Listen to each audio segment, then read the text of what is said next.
Hujan deras yang terus-menerus mengguyur kota Sinabang lebih kurang sejak pukul 8.30 WIB sampai dengan pukul 10 WIB, mengakibatkan puluhan rumah warga terendam banjir, Jumat tanggal 17 November tahun 2023.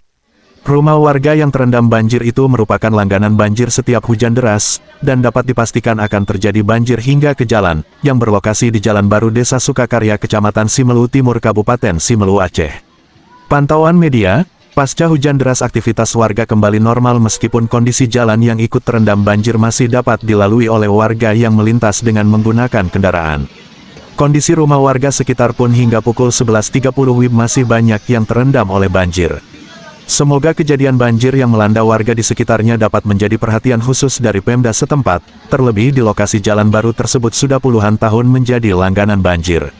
Inilah suasana pasca hujan deras di lokasi Jalan Baru Desa Sukakarya Kecamatan Simelu Timur Kabupaten Simelu Aceh. Banjir hingga ke jalan, puluhan rumah warga pun masih terendam banjir.